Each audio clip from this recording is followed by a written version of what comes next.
இந்தியாவில் பல்வேறு மாநிலங்களில் ஆட்சியை பிடித்த பாஜகவால் தமிழகத்தில் திராவிட கட்சிகளின் துணை இல்லாமல் ஒரு இடத்தில் கூட வெற்றி பெற முடியாத நிலை உள்ளது. இதையடுத்து தென் மாநிலத்தின் மீது பார்வையை திருப்பிய பாஜக தேசிய மேலிடம் அடுத்தடுத்து பல்வேறு நடவடிக்கைகளை மேற்கொண்டது.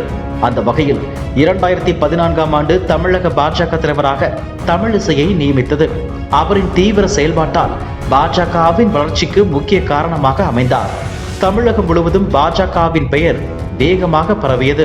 தமிழிசையின் தாமரை மலரும் மலர்ந்தே தீரும் என்ற வசனம் பெரிய அளவில் வரவேற்பை பெற்றது. சுமார் 5 ஆண்டு காலம் தமிழக பாஜக தலைவராக இருந்த தமிழிசைக்கு நாடாளுமன்ற மற்றும் சட்டமன்ற தேர்தலில் போட்டியிட வாய்ப்பு வழங்கப்பட்டது.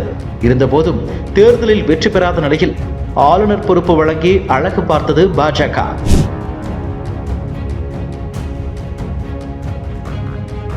தெலுங்கானா மற்றும் புதுச்சேரி மாநில ஆளுநராக இருந்த தமிழிசை அரசியல் ஆர்வம் காரணமாக மீண்டும் அரசியல் களத்தில் இறங்கினார். நாடாளுமன்ற தேர்தலில் தென் சென்னை தொகுதியில் போட்டியிட்டவர் தோல்வியடைந்தார். இதனால் ஆளுநர் பதவியும் இல்லாமல் கட்சியில் பொறுப்பும் இல்லாமல் தமிழிசை இருந்து வருகிறார். இந்த நிலையில் வழக்கம் போல் செய்தியாளர்களை சந்தித்த தமிழிசை தனது கருத்துக்களை கூறி வந்தார். இது பாஜக மாநில தலைவராக இருக்கும் அண்ணாமலைக்கு பிடிக்கவில்லை. தமிழிசைக்கு எதிராக பாஜக வார் ரூம் களத்தில் இறங்கி விமர்சிக்க தொடங்கியது. ஒரு கட்டத்தில் ஆத்திரமடைந்த தமிழிசை வார் ரூம் மீது நடவடிக்கை எடுக்கப்படும் என்று எச்சரிக்கை விடுத்தார். இதனால் அண்ணாமலை தமிழிசை மோதல் வெட்ட வெளிச்சமானது. இதையடுத்து ஆந்திர மாநில முதலமைச்சர் பதவியேற்பு விழாவில் கலந்து கொண்ட தமிழிசையை பொது மேடையிலேயே கடுமையாக எச்சரித்தார் அமித்ஷா.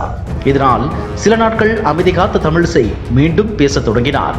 அண்ணாமலை அதிமுக பொதுச் செயலாளர் எடப்பாடி பழனிசாமியை கடுமையாக விமர்சனம் செய்திருந்த நிலையில் தமிழிசை அறிவுரை கூறினார். அரசியல் கட்சி தலைவர்களுக்கு உரிய மரியாதை வழங்க வேண்டும் என்றும் தெரிவித்திருந்தார்.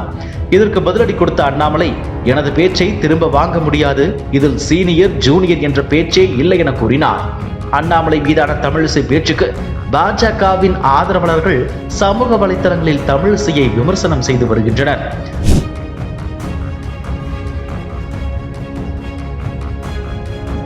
தமிழிசை பாஜகவிற்கு செய்வதை விட அவருக்கு பாஜக அதிகம் செய்துவிட்டதாக தெரிவித்து வருகின்றனர்.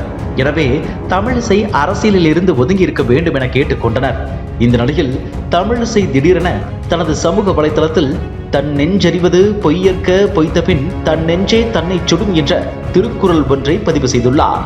அதன் விளக்கமானது, மனசாட்சிக்கு எதிராக பொய் சொல்லக்கூடாது, அப்படி சொன்னால் சொன்னவரின் மனமே அவரை தண்டிக்கும் என பதிவு செய்துள்ளார். இந்த பதிவு யாரை குறித்து தமிழிசை வெளியிட்டுள்ளார் என நெட்டிசன்கள் கேள்வி எழுப்பி வருகின்றனர்.